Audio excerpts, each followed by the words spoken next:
course, is happening in this Russia-Ukraine war. We're being joined by Ambassador Joachim Bitterlich, is joining us live from Berlin. He's a former German ambassador to the Nato and also a former European diplomatic and security advisor to the former German Chancellor Helmut Kohl. Now, Ambassador Bitterlich, thank you very much indeed, sir, for joining us here on WION. And let me in fact start off by asking you about your reaction on the statement that was put out by Vladimir Putin, where he said that if the United States green signals the use of long-range missiles by Ukraine to strike targets deep inside the Russian territory, this would mean that it is a war between Russia and the NATO military alliance for which Russia would respond suitably. What is your take on the possibility that Joe Biden and Keir Starmer, who are now meeting in Washington, D.C., could potentially green signal the use of long-range weapons? Do you think that would happen? I think so. It will happen to a certain extent if the objectives of these missiles are clearly identified.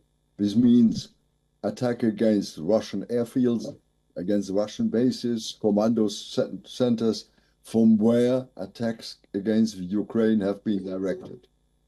And by the way, the most interesting for me is if you take the whole message of Vladimir Putin, the basis to some extent is fake news. This is very interesting because he's arguing the NATO implication because of the fact he's talking.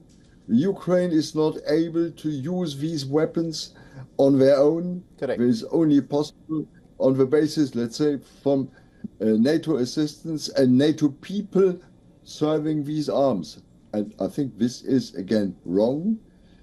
He is, again, using for home use, in my eyes, these fake news, underlining that in reality, this Ukrainian army is not the strongest one.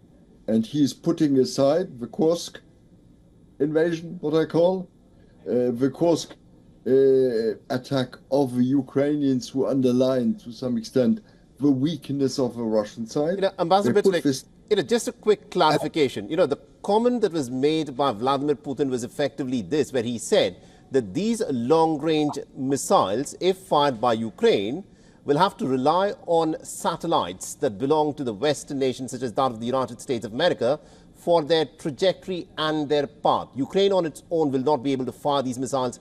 This will require the involvement of nations such as the United States and others for these ballistic long-range missiles to hit their targets inside Russia. This was the argument that was being put forth by Vladimir Putin. Do you think that is not the case?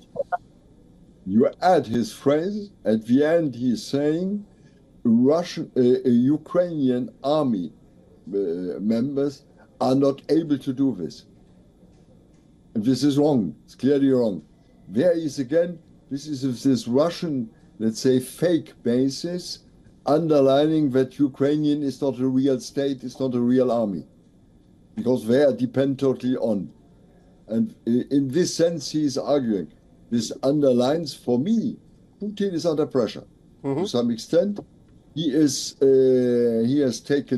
been taken by surprise by the attack direction Kursk.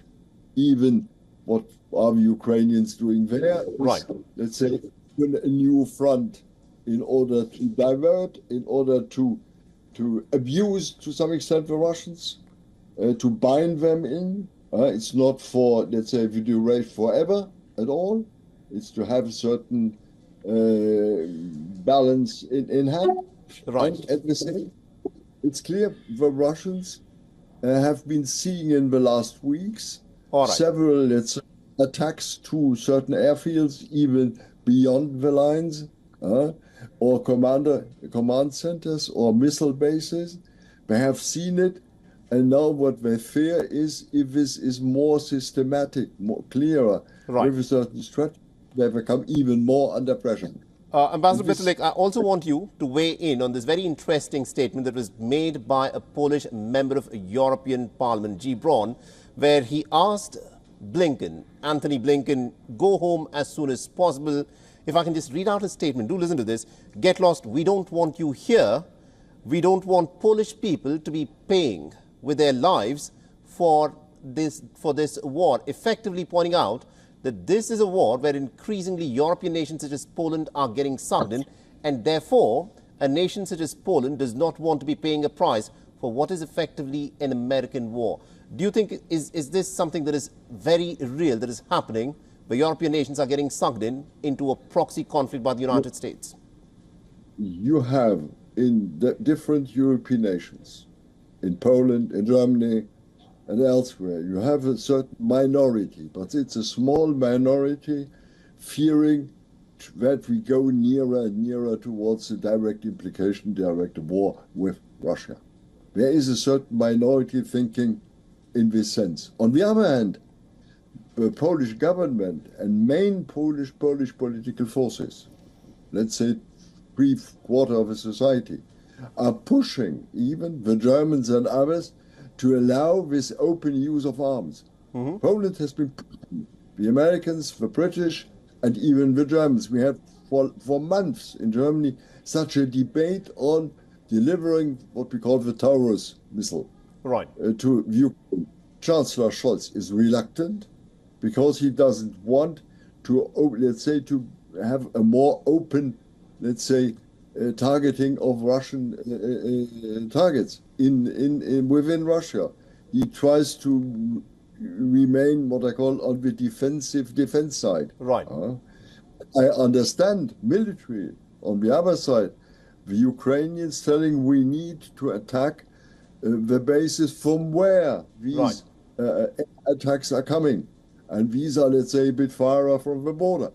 And there, for me, it's part of an understandable defense strategy of the Ukrainians. I think you've summed it up really well for us. Thank you very much indeed, Ambassador Bitterlich, for joining us and getting us that perspective there. For all the latest news, download the WION app and subscribe to our YouTube channel.